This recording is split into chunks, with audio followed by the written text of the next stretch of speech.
Amigas y amigos de Forum, aquí estamos un día más dispuestos a aprender y a deleitarnos con los testimonios de nuestros invitados. Un rato de charla agradable que hoy compartiremos con alguien que no deja indiferente a nadie. De él se puede decir y se dicen muchas cosas: irreverente, transgresor, políticamente incorrecto y siempre polémico y controvertido. Pasó de ser azote del franquismo a ser considerado enemigo, vamos a decir así, en su propio país. Por tanto, hace tiempo que decidió exiliarse de Cataluña para aterrizar, eso sí, provisionalmente en Madrid, donde es actualmente director artístico de los teatros del Canal. Pero antes que eso fue nuestro invitado, el fundador de Joglars, Albert Boadella. Muchísimas gracias, eskerrik asko, por estar aquí con nosotros en Forum. Muchas gracias. Bueno, hemos dicho un montón de calificativos, pero bueno, ahora tenemos que añadir esto de francotirador, ¿no? Bueno, francotirador lo podría sintetizar todo, ¿no? Es decir, yo he sido una persona que nunca he tenido detrás pues, un grupo ideológico, una especie de coro. Ha sido libre. He ido por mi cuenta siempre, y a veces pues he dicho cosas que me han perjudicado incluso a mis propios intereses, ¿no? Pero no me puedo aguantar. Bueno, este es un trabajo que es producto de 3 años escribiendo distintas cosas. ¿Cómo fue la decisión un poco de ofrecernos esta? Bueno, yo normalmente siempre escribía unas notas sobre los desayunos que hago con mi mujer, que nos pasamos una hora desayunando. Entonces hablamos de todo, y ella, como es muy inteligente y, con dolor, y muy aguda, con dolor. Entonces, después tomaba notas y a veces pues, de estas notas hacía pues, algo un poco más largo, ¿no? una cosa más completa. Y empecé hace más años, casi 5 años, pero los 3 últimos años pensé que eran los 3 años trascendentales en la historia de nuestro país, ¿no? La entrada de la crisis, la caída del zapaterismo... Sí, 3 años que han sido decisivos. Amas increchendo todo, sí, ¿verdad? Cada vez parecía que íbamos a peor, cada vez, ¿no? Y esto se va a acabar y sigue, ¿no? Sí. Bueno, la primera valoración está provocativa sobre Cataluña, que dices que Cataluña se ha vuelto paranoica, ¿no? Sí. Bueno, yo creo que hay un invento que es sobre el enemigo exterior, ¿no? Es decir, un enemigo exterior que quizás en una época pudo haber este enemigo, ¿no? Pero yo pienso que desde la muerte del dictador, España no ha sido la enemiga de Cataluña para nada, ¿no? Y por lo tanto, cuando tú te inventas un enemigo, pues te vuelves paranoico, porque si existe el enemigo no eres paranoico. Bueno, pero si el enemigo no existe, esto se llama una paranoia, ¿no? Bueno, pero el argumento que se da es: nosotros damos y no recibimos nada, ¿no? Este es un poco el argumento político que se está desatando. Podrían decir muchísimos países de la Unión Europea, que han dado a los países del sur muchísimo dinero y de momento no han recibido muchas cosas a cambio. Han recibido el mercado, si se quiere, ¿no? Pero quiero decir que la solidaridad o el desequilibrio territorial es una cosa que sucede en todos los países. Sucede en Francia, sucede en Italia. Ahora, eso no es motivo en absoluto de ponerse constantemente pensando que se nos está robando, que... Eso te iba a preguntar. España nos roba. ¿Esto es verdad? ¿Esto cómo...? Esto es una absurdidad, ¿no? Es decir, yo creo que un territorio, en fin, puede hacer lo que quiera, puede tomar las decisiones que le parezcan, ¿no? Un territorio, hasta un barrio, ¿no? Si quisiera un barrio independizarse, ¿no? Pero las razones yo creo que tienen que ser sensatas, coherentes, ¿no? La razón de solidaridad es decir, no, nosotros vamos a ser un país de la Unión Europea. O sea, ustedes se marchan de uno por un problema de solidaridad y quieren entrar en la Unión Europea, que es precisamente una unión básicamente pensada en la solidaridad, es decir, en unas formas fiscales que son solidarias, ¿no? A mí me parece muy absurdo. Bueno, en cualquier caso, este momento de crisis parece que es un caldo de cultivo ideal para reivindicar aspectos del nacionalismo, del independentismo, y para quizá en el caso de Cataluña tapar otra serie de cosas, ¿no? Bueno, lo que se demuestra, de todas formas, es que los que un día, hipotéticamente, pueden llevar esta independencia son un auténtico desastre a la hora de hacer las cuentas, porque nos han metido en un pozo sin fondo y en una cantidad de deuda tremenda, ¿no? Por tanto, Sí, esto es lo las primero que cifras son deberíamos solucionar, ¿no? cada vez más altas las cifras, además. Sí, Sí. Hablamos de miles de millones como si habláramos, ¿no? Sí, yo creo que de esta época tendremos deudas hasta el año 4000, ¿no? Estaremos pagando. Es un momento muy crucial, que no solamente en España, yo creo que es un momento muy crucial en el mundo, y en el mundo, diríamos, desarrollado, ¿no? Por el que hay toda una serie de cosas que se han ido desmontando, porque en el fondo no significaban nada, ¿no?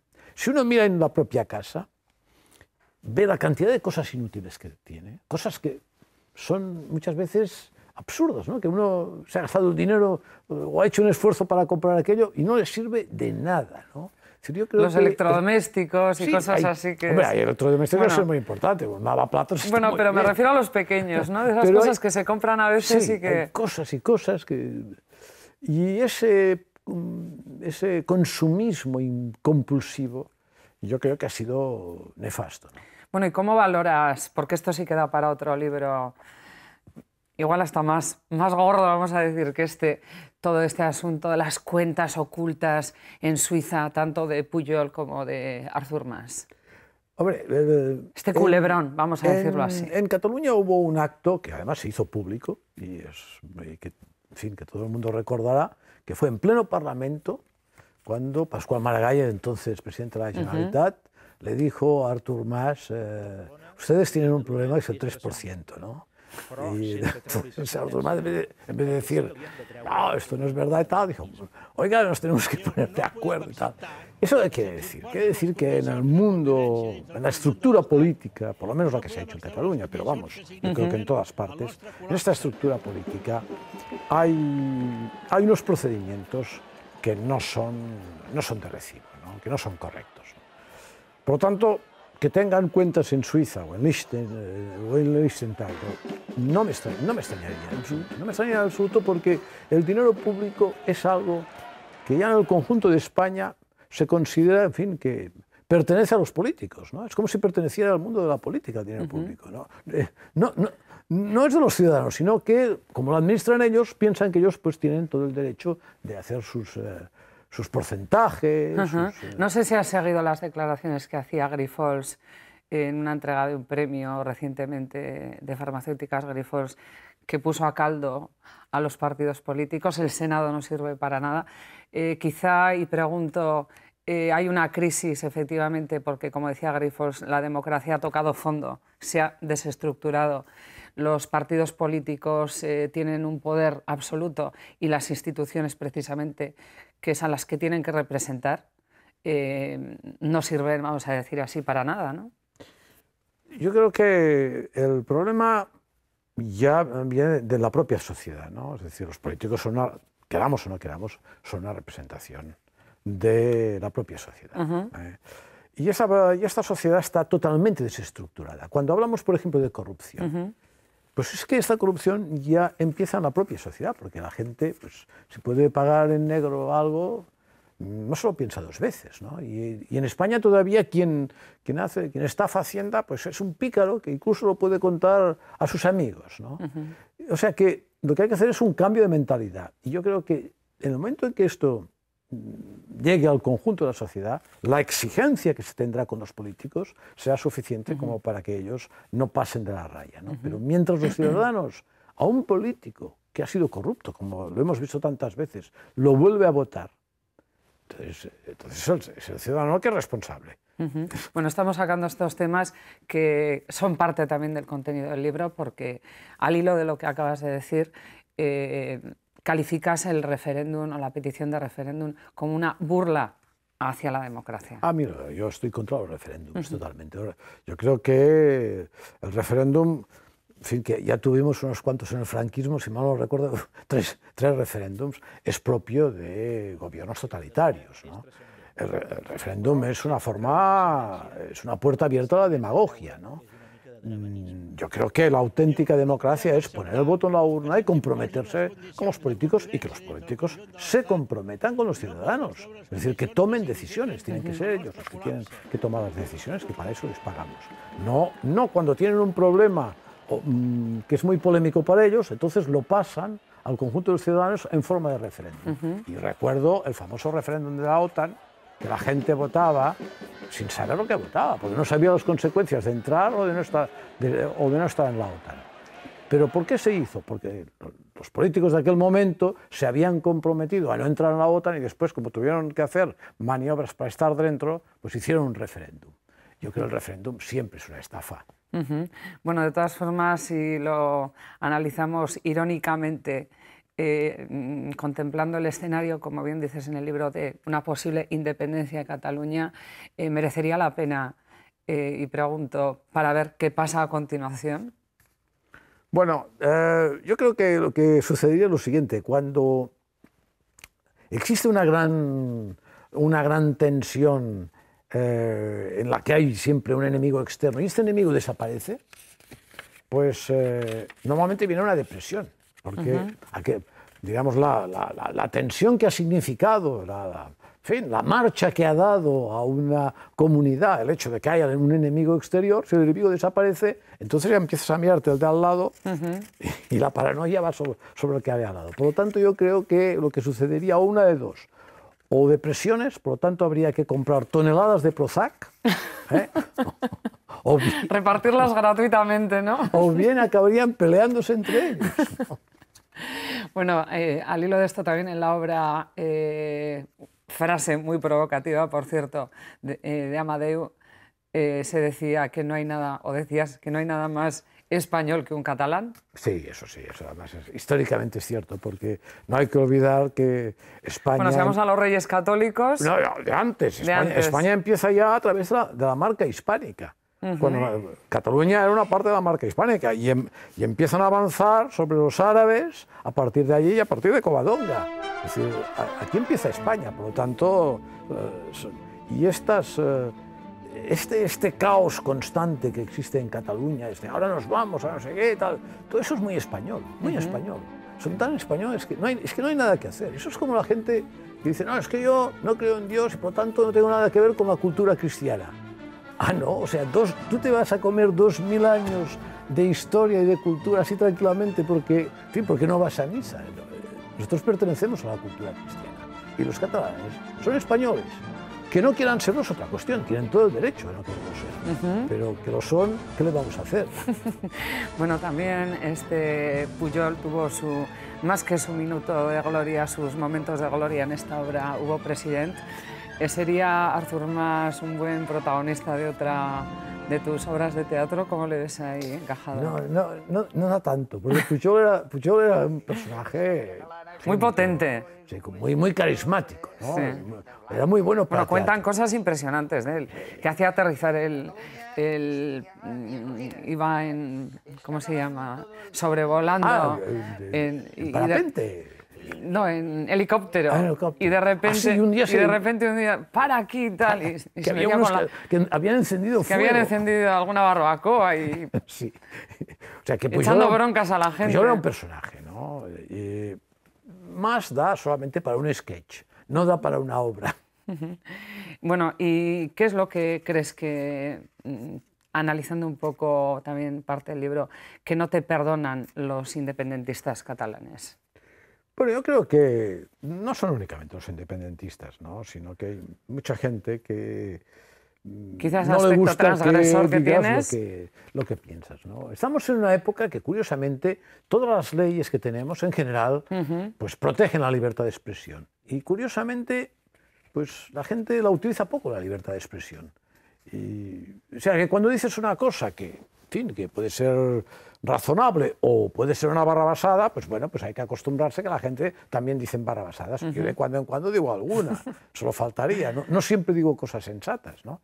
En este libro yo he tratado de decir cosas con sentido común, ¿no? Que pueden parecer algunas de ellas pues muy atrevidas, pero son de sentido común, siempre con sentido del humor. Es decir, en general el libro está narrado con ironía. Con ironía, ¿no? Sí, ante la vida. Porque cuando te llaman facha, como bien dices, para ti esto no es un insulto. No, claro, porque los que me llaman facha, yo creo que son ellos los fachas, ¿no? O sea, me llaman facha Me llaman facha, ¿por qué? Porque estoy pues, a favor de la solidaridad, porque estoy a favor de una serie de cosas en las cuales hay gente que me detesta seguramente por eso, ¿no? Me llaman facha a lo mejor porque no soy nacionalista. Bueno, pues... Bueno, pero ¿tú cómo ves tu propia evolución ideológica?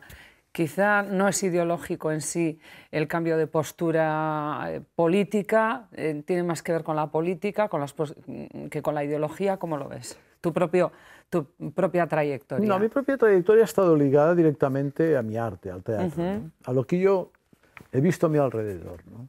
Es decir, yo cuando estaba la dictadura, pues reivindicaba la necesidad de tener un respeto a las cosas de Cataluña, ¿no? Por ejemplo, con la lengua y con las tradiciones que allí teníamos. Háblanos un poco también de tu función un poco en los teatros del Canal. ¿Te habías imaginado alguna vez que ibas a tener un cargo en una entidad pública, vamos a decir? No. O sea, todo lo contrario. No, jamás. ¿No se te había pasado por la cabeza? No me pasó por la cabeza. Era algo que veía muy lejano, ¿no? Y cuando me lo propusieron, como era un teatro de nueva planta, que, en fin, que estaba en obras todavía, pues me hizo ilusión ver un teatro que de golpe se llena de gente, de obras, y que todo aquello que, en fin, que estaba vacío, que no había nada, toma vida, Bueno, ¿no? y que al principio te desbordaba, ¿no? Como antes contabas. Sí, bueno, de tamaño, de estructura, tremendo, ¿no? Me perdía en medio de los teatros, era una cosa tremenda. Y además, como era un teatro nuevo, le pedías a un taxista, oiga, lléveme a los teatros del Canal. Y el taxista decía, ¿qué? Y yo pensaba, Dios mío, no va a venir nadie aquí, ¿no? Y ahora es todo lo contrario, me monto en un taxi en Madrid y me dice, usted es el director de los teatros del Canal. O sea que eso quiere decir pues, que ha funcionado bien. Es una experiencia que, en fin, que me ha complacido mucho. Lo que no quiero es guardarla mucho tiempo, ¿no? Porque a mí lo que me gusta es hacer teatro. Y, por cierto, ¿cómo ves un poco el panorama cultural en estos momentos en España? Bueno, yo creo que tenemos que pasar a unas formas culturales distintas, ¿no? Porque hasta ahora la cultura pues, era una cosa que en general estaba muy apoyada desde los gobiernos, desde las consejerías, desde los ayuntamientos. Eso ha desaparecido. Si ahora es taquilla, taquilla, taquilla. O sea, ahora tenemos que espabilarnos y tratar de seducir al espectador, pero seducir como lo hace... Hay compañías que están suspendiendo giras a cuenta de este tema del IVA, ¿no? Que antes has mencionado. ¿Cómo ves todo esto de la subida del IVA? Yo creo que ahora se pasarán 2 o 3 años muy malos. Vamos, ya se están pasando, ¿no?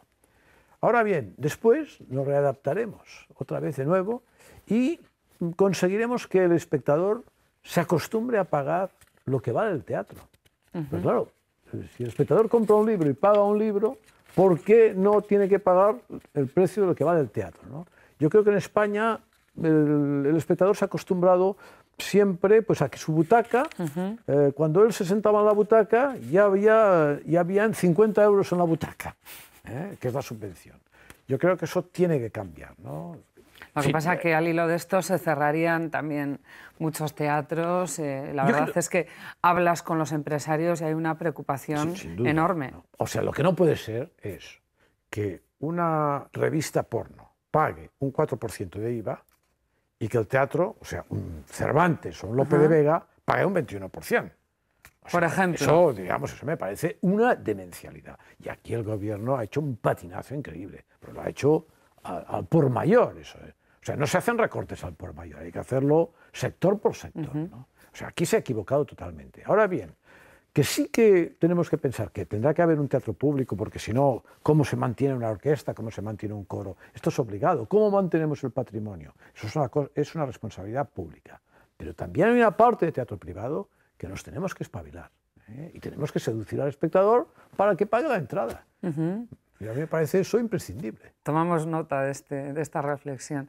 Bueno, un nombre que también sale en el libro con el que no te metes, muy controvertido, Esperanza Aguirre. Sí. Bueno, porque yo tengo una simpatía especial. A mí me parece... Es curioso porque es una personaje, una mujer que desata muchas iras, ¿no? Bueno, seguramente sucede siempre lo mismo, ¿no? la gente que conoces a distancia corta pues es muy distinto de la gente con la imagen pública, ¿no? Yo a Esperanza la conozco, es una mujer entrañable, que siempre dice lo que piensa, que es una cosa muy agradable para un político, y al mismo tiempo es una mujer con la que coincido en muchas cosas, ¿no? En una visión un poco... Es un animal político, sí, auténtico. Sí, Fuera parte de la ideología o el partido político, es un animal de primera fila político. Sí, es una mujer enérgica y al mismo tiempo enormemente cariñosa, ¿no? Porque siempre está pendiente de problemas que tiene uno, problemas personales y tal, ¿no? Yo soy una mujer que le he cogido muchísima simpatía. Yo le llamaba Luis XIV porque así ya me sentía Molière, ¿no? Y ella algunas veces, cuando me enviaba algún correo y tal, me lo ponía el nombre de Jean-Baptiste Poquelin, que era el nombre auténtico de Molière, ¿no? O sea que también tiene sentido del humor en este aspecto. Yo he quedado muy reconocido a Esperanza por la confianza que ha tenido conmigo, porque jamás me dijo lo que tenía que hacer. Yo entré en el teatro, hice lo que me pareció. O sea, jamás sonó el teléfono a decir, oye, que no me gusta esta obra o tal. Incluso con alguna cosa que había críticas hacia ella, ¿no? No me dijo nunca nada. Curioso. Bueno, sin querer estamos entrando en este debate de políticas culturales de izquierda, políticas culturales de derecha, y en el libro también arremetes de plano contra la política de Zapatero. Sí. Bueno, yo creo que... La guerra de las civilizaciones, sí, Zapatero, el tema de cuotas también. Zapatero diríamos, es un progre, era clásico. ¿Este tiene un sketch o tiene una obra de teatro? No, Zapatero tenía una obra de teatro. ¿Sí? ¿no? Sí, tenía una obra de teatro porque dentro de todo, pues era... Yo no digo que él no se creía ciertas cosas, ¿no? Yo creo que sí, que era un hombre que se creía las cosas que hacía, pero a mí me pareció un presidente nefasto, vamos, porque nos metió en unos berenjenales tremendos, y lo peor de todo fue pensar que... Bueno, cambió la Constitución en 2 días, algo que nadie se ha atrevido a hacer, abrir el melón, porque lo obligaron. No, claro. Es que con Zapatero podía suceder cualquier cosa, ¿no? Yo creo que era un hombre que tenía una cierta inconsciencia, ¿no? Yo durante aquella época me lo pasé mal porque pensé que íbamos a acabar todavía peor, ¿no? Con Zapatero, cuando Zapatero le dice a los catalanes, yo respetaré el estatuto que salga de vuestro Parlamento, está desautorizando totalmente el Parlamento español, el Parlamento de la Nación. ¿Cómo se puede decir eso? O sea, es evidente que el Parlamento catalán pues tiene una determinada autoridad, pero el Parlamento español era quien tenía que decidir lo que había que hacer o no había que hacer de aquel estatuto, ¿no? Por tanto, ¿cómo se puede prometer esto a los catalanes? Claro, después los catalanes se enfadan muchísimo, ¿no? Porque estaban animados, hacen un estatuto, en fin, bien hinchado, y cuando llega a Madrid queda recortado por todos lados. Pero el responsable es él, ¿no? Por hacer una promesa de ese tipo. ¿Y la política que está haciendo Rajoy, cómo la ves a grandes rasgos? Yo a grandes rasgos lo que veo es que tiene un problema de comunicación Rajoy, ¿no? Es que tendría que animar más al personal, ¿no? Dar más la cara quizá, ¿no? O sea, claro, lo ves allí, que sale, pues bueno, vamos a hacer esto y lo otro, y en vez de decir, venga, señores, pues salgan los fines de semana y váyanse al campo a buscar setas o lo que sea, pero no se gasten el dinero, pero diviértanse, ¿no? Tampoco no estamos en una tragedia, ¿no? Que seguramente eso a lo mejor animaría más a la gente. Bueno, con quien se está metiendo más es directamente con Rajoy, claro, porque es su monstruo, vamos a decir, preferido, ¿no? Con el tema este. Yo intenté negociar con el pacto fiscal y como... Sí. Y precisamente cuando le preguntan, bueno, ¿y si le da ahora el pacto fiscal? Ahora ya no lo quiero, ¿no? Sí. Bueno, yo creo que aquí es uno de los errores más graves de más, ¿no? Porque si tú quieres realmente la independencia de un territorio, las razones nunca pueden ser económicas. Tienen que ser razones culturales, humanísticas, históricas, las que sean. Pero todas menos las del dinero, ¿no? Porque las del dinero, en fin, es una cosa es casi una cosa de chantaje, ¿no? Por lo tanto, yo creo que aquí Marx se equivocó totalmente, ¿no? O sea, parece bien que reivindiquen lo que quieran, pero que sea por lo menos algo un poco más espiritual que el vil metal, ¿no? Bueno, dentro de tu propia evolución también, recogiendo cosas del libro, bueno, pues es interesantísimo, porque vas de tema a tema ahí que bueno, tocas un poco todo, ¿no? Todos los palos, pero que un hombre que ha estado encarcelado como tú por la Torna, tengas ahora una postura ante la censura, quizá también producto de tu propia evolución. ¿Cómo ves esto? Bueno, la censura, yo hay un momento que hablo de la censura aquí, ¿no? Decía que la censura habría que acostumbrar a los, sobre todo a la gente del mundo de la cultura, 15 días de censura por año, ¿no? Porque la censura iba como muy hacer bien. la mili, ¿no? Claro, porque significaba la astucia, ¿no? O sea, tener la astucia de decir las cosas sin que se notara, ¿no? Porque, o sea, no se puede decir todo, sino que hay que saber decir las cosas, ¿no? En este sentido yo considero que la censura tenía un lado bueno, lo que era fatal, tenía desde el punto de vista de las libertades, era una auténtica agresión. Pero desde el punto de vista de los artistas, que teníamos que ingeniarnos, yo recuerdo... Sí, como una especie como de ejercicio, vamos a decir, nosotros, ¿no? por ejemplo, en la compañía, recuerdo que lo que cambiábamos era el ritmo de las cosas. O sea, el tiempo en que hacíamos las cosas. Si por ejemplo, si alguien levanta la mano, qué sé yo, pues y pone el puño así, pues claro, si lo hace así es muy bien. Si lo hace así, pues quiere decir que no está de acuerdo con ello. Entonces nosotros les cambiábamos el argumento simplemente cambiando los tiempos de las cosas. Pero esto era un juego de ingenio, ¿no? Por eso digo, 15 días de censura al año, fantástico. También 15 días de dictadura también estaría muy bien.